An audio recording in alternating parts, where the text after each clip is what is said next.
Hello everyone, मेरा नाम है विनोद और मैं आज आपके लिए सेशन लेके आया हूँ नॉर्मल प्रोबेबिलिटी कर्व के अंदर। आज हम बिल्कुल कम टाइम में नॉर्मल प्रोबेबिलिटी का जो मेन हिस्सा है उसको हम पढ़ेंगे एंड डिस्कस करेंगे कि एंटी नेट के जो क्वेश्चंस आते हैं वो किस तरह से इसके ऊपर आते हैं, क्योंकि एनपीसी के ऊपर हर साल क्वेश्चन आता है। काफ़ी इंपॉर्टेंट टॉपिक है एंड ये क्वेश्चंस मैं बोलूँगा काफ़ी इजी मार्क्स होते हैं। अगर आपको तरीका पता है तो इसको आज डिस्कस कर लेते हैं।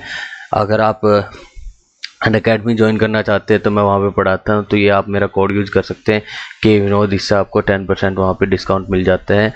तो आज मैं ये छोटी सी स्लाइड लेके आया हूँ आप लोगों के लिए, लेकिन ये छोटी सी स्लाइड बहुत बड़ा काम कर देगी। रीज़न क्या है उसका कि जब भी हम बात करते हैं नॉर्मल प्रोबेबिलिटी कर्व की, तो हम बात करते हैं कि आपका जो डाटा आपने लिया है एक्चुअली वो डाटा किस तरह से डिस्ट्रीब्यूटेड है, किस तरह से डिस्ट्रीब्यूटेड। मान लीजिए यहाँ पे देखो मैंने दो फिगर्स डाली हैं। अब बोलोगे सर ये क्या डाल दिया आपने, तो मैं बता देता हूँ। यहाँ पे एक्चुअल में हम बात करें, मान लीजिए आपकी क्लास में 1000 बच्चे हैं, 1000 बच्चे हैं एंड आपने टेस्ट ले लिया मैक्सिमम मार्क्स का, मान लो 100 नंबर का टेस्ट ले लिया। बच्चों का मीन आ गया। मीन समझते हो आप क्या है, सारे सम को लेके हम divided by total number of observation कर देते हैं। तो मीन आपका मान लीजिए आपका आ गया 50। स्टैंडर्ड डेविएशन होता है मेजर ऑफ डिस्पर्जन, ये दिखाता है कि एक स्कोर मीन से कितना डिविएट कर रहा है। तो स्टैंडर्ड डेविएशन मान के चलो आपके आ गए 10, स्टैंडर्ड डेविएशन आ गई 10 आपकी, ठीक है। तो यहाँ पे आप देख लो ये क्या बोलता है नॉर्मल प्रोबेबिलिटी कर्व कि मीन से लेके, यानी जो आपका एवरेज आया ना, एवरेज जो स्कोर आया है उससे लेके पहली स्टैंडर्ड डिवीजन राइट तक और पहली स्टैंडर्ड डिवीजन लेफ्ट तक आपका क्या होता है 68% पॉपुलेशन लाई करती है। जैसे 34%, यानी ये क्या बात कर रहा है, 1000 में से 340 बच्चे कहाँ पे लाई करेंगे, जिनका स्कोर मीन से लेके, मीन आपका मैंने बोला यहाँ पे मीन आपका 50 है, स्टैंडर्ड डिवीजन आपकी 10 है। तो स्टैंडर्ड डिवीजन पहले पे जाना पड़ेगा, तो आपको क्या करना पड़ेगा, mean plus 1 into standard division. तो कितना आ जाएगा, मीन आपका 50 है प्लस हमने बोला स्टैंडर्ड डिवीजन 10 है, तो कितना 60। अब अगर मुझे यही करना है दूसरी स्टैंडर्ड डिवीजन के लिए, तो mean plus 2 into S D कर दो, तो कितना बन जाएगा 50 प्लस 2 इंटू 10 70 बन जाएगा। अब इसी तरह से ये राइट साइड के लिए, राइट साइड में हम पॉजिटिव लेते हैं जैसे यहाँ पे लिखा हो ना ये, ठीक है। लेफ्ट साइड में हम नेगेटिव करते हैं, तो लेफ्ट साइड के लिए हम कुछ नहीं करेंगे, यहाँ पे जाएंगे बस इसको नेगेटिव कर देंगे, ठीक है। तो अगर मैं यहाँ पे नेगेटिव करता हूं तो क्या बन जाता है आपके लिए, ये बन जाता है आपका कितना आ जाएगा 50 माइनस 10 40, और ये आ जाएगा आपका 50 माइनस 20 30। तो ये बन गया। ये क्या बोलता है, आपका मीन से पहली स्टैंडर्ड डेविएशन के बीच में 340 बच्चे यानी 34% डाटा लाई करेगा, और लेफ्ट साइड भी आपका 34%। तो टोटल अगर मैं बात करूँ -1 से लेके +1 स्टैंडर्ड डेविएशन के बीच में आपका 68% डाटा लाई करता है। 68% कैसे, आप इसको जमा करके देख लो।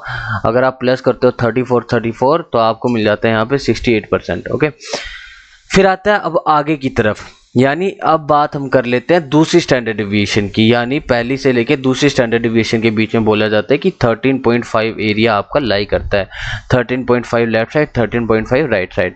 तो ये क्या बात करते हैं, अगर हम बात करें तो -2 से लेके +2 स्टैंडर्ड डिवीजन के बीच में हमारा कितना आ जाएगा, इसको जमा करो सारे को, 13.5 प्लस में 34 प्लस 34 प्लस 13.5, तो कितना बन जाएगा, ये बन जाएगा आपका 95% आपका लाई करता है।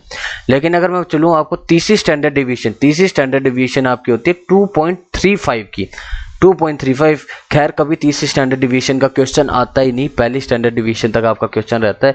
लेकिन यहाँ पे मैं बता देता हूँ, तीसरी जो स्टैंडर्ड डिवीजन आती है वो आती है आपकी 2.35% एरिया कवर करती है। यहाँ पे मैं बात कर रहा हूँ, ठीक है, ये बात कर रहे हैं। मान लीजिए अगर हम और जाएंगे तो कितना आ जाएगा 20, और इस साइड कितना आ जाएगा 80। तो इसके बीच में ये बात कर रहा है कि 2.35। अगर आप इसको जमा कर दोगे, अगर इस पूरे को जमा कर दोगे, यानी -3 से लेके +3 स्टैंडर्ड डिवीजन तक आपका मैक्सिमम एरिया कवर हो जाता है 99.7%। यानी आपके कितने आ गए बताओ, ठीक है, ऑलमोस्ट 99.7% बच्चे इस एरिया में फॉल कर रहे हैं। ठीक है, इस एरिया में फॉल कर रहे हैं तो कितने बच्चे आपके बच रहे हैं बताओ, यानी 997 आपके, अगर मैं 1000 की बात करूं 997 आपके इस एरिया में फॉल कर रहे हैं, तो इसका मतलब आपकी मैक्सिमम पॉपुलेशन पहली 3 स्टैंडर्ड डिवीजन के अंदर आ रही है।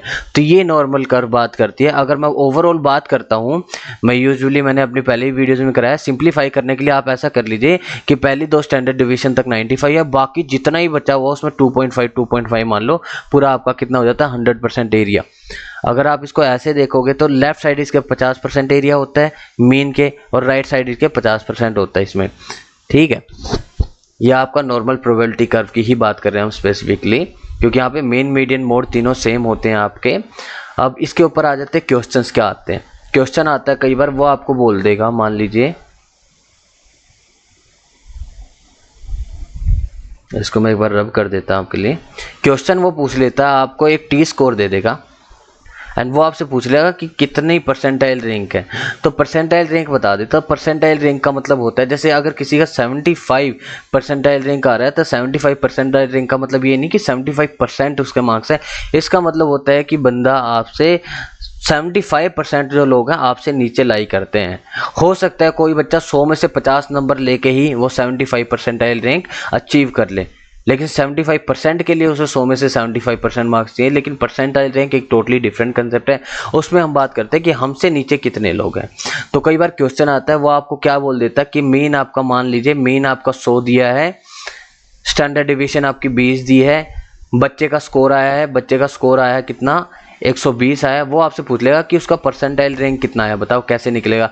तो बिल्कुल बेसिक फॉर्मूला हमने बोला है कि मीन आपका 100 है, स्टैंडर्ड डिवीजन आपकी कितनी है 20, तो आप देख लो पहली स्टैंडर्ड डिवीजन राइट में जाओगे, क्योंकि स्कोर आपका राइट में किस तरह से फॉल करेगा आप देख लो, 100 प्लस में 20 कर लो, यहाँ पे फॉल करेगा।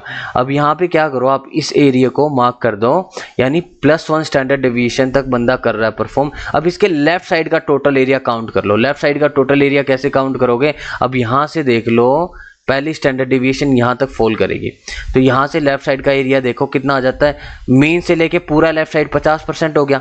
अगर इसको सारे को जमा करोगे तो आप 50% मिलेगा, प्लस में पहले स्टैंडर्ड डिवीजन राइट का एरिया आ जाएगा 34, तो बन जाएगा आपका 84 परसेंटाइल रैंक बन जाता है। लेकिन कई बार वो उल्टा करके दे देता है, कई बार वो बोल देता है बच्चे का मीन है इतना, स्टैंडर्ड डिवीजन इतनी, और स्कोर बच्चे का आया 80।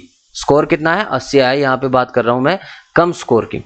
ठीक है, तो उस केस में क्या हो जाएगा, आपको कुछ नहीं करना। परसेंटाइल रैंक जब आपको निकालनी है तो बस आपको लेफ्ट साइड परसेंटाइल रैंक का सिंपल सा तरीका, स्कोर से जहां पे भी आपका स्कोर लाई करेगा, मान लीजिए यहाँ पे स्कोर लाई कर रहा है तो उसके लेफ्ट साइड का एरिया आप काउंट करोगे। तो यहाँ पे अगर मैं यहाँ पे इसको प्लॉट कर देता हूँ इस वाले नए रूल्स के अकॉर्डिंग, तो अगर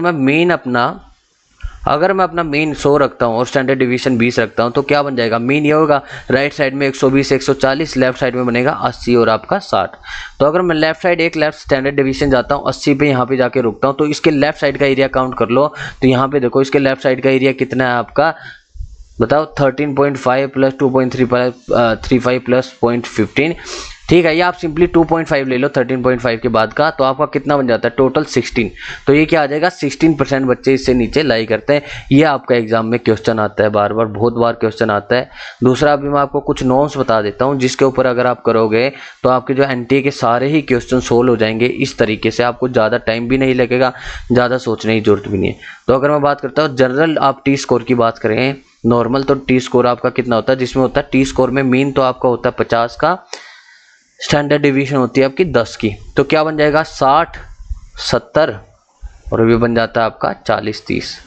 अगर मैं यहाँ पे बात करूँ DIQ की बात करता हूँ, तो DIQ में मीन होता है आपका 100 का, स्टैंडर्ड डिवीजन होती है 15 की, तो वो उस हिसाब से फिर आपका प्लॉट हो जाएगा। अगर आप एक और लाइन लोगे तो यह मान लीजिए मीन आपका 100 है, तो प्लस में एक स्टैंडर्ड डिवीजन करोगे तो 115, 2 करोगे 130, लेफ्ट साइड में जाओगे तो 85 और आपका 70, ये बन जाता है। और ये जो लिखा हुआ है यहाँ पे इन्होंने जी स्कोर लिखा, जी स्कोर ऐसा आता है जिसमें मीन होता है आपका 0, जी स्कोर में मीन 0 होता है, स्टैंडर्ड डिवीजन होती है आपकी 1 की। तो ये नॉर्म्स याद कर लोगे तो आपकी काफ़ी हेल्प हो जाएगी। कई बार क्वेश्चन ये भी आ जाता है कि ये कोरस्पॉन्डिंग यानी एक बार क्वेश्चन आया था कि मीन आपका 100 दे रखा है, स्टैंडर्ड डिवीजन 20 है, बच्चे का स्कोर आया 80, आपको उसका कोरस्पॉन्डिंग DIQ बताना है। तो कोरस्पॉन्डिंग DIQ कैसे निकलेगा, सिंपल सी बात है, DIQ के नॉर्म्स को याद रखो एंड आप देखोगे कि जो 80 जो आ रहा है बच्चे का स्कोर इन नॉर्म्स के हिसाब से वो -1 स्टैंडर्ड डिवीजन पे आ रहा है, ठीक है। तो उसके कोरस्पॉन्डिंग क्या आएगा आपको देखना, -1 स्टैंडर्ड डिवीजन पे DIQ कितना होता है, तो आप देखोगे 85 आंसर आ जाएगा। तो यही क्वेश्चन आते हैं आपके 99% of the time, her bar question आता है। सबसे कॉमन क्वेश्चन है नॉर्मल प्रोबेबिलिटी कर्व का। तो आप ये सारी चीज़ें ध्यान रखिएगा, सिंपल सा क्वेश्चन है, कुछ ज़्यादा मुश्किल नहीं होता उसके अंदर। बस आपको ये याद रख लेना कि आपका एरिया किस तरह से डिवाइडेड होता है। पहली स्टैंडर्ड डिवीजन राइट में 34% होता है, दूसरी में 34% लेफ्ट साइड, ऐसे ही राइट साइड की पहली 1 से लेकर 2 स्टैंडर्ड डिवीजन के बीच में 13.5, ऐसे ही लेफ्ट साइड। और अगर मैं बात करूँ तीसरी की तो 2.35 एंड बाकी जितना ही बचता 0.15, यह आपकी नॉर्मल प्रोबेबिलिटी कर्व इस तरह से बन जाती है। Thank you for watching the video and आप सब्सक्राइब करें चैनल को अगर आपको पसंद आई हो वीडियो। एंड अगर आप अनअकैडमी में पढ़ना चाहते हैं मुझसे तो आप मेरा ये कोड हमेशा यूज़ कर सकते हो for extra discount. Thank you.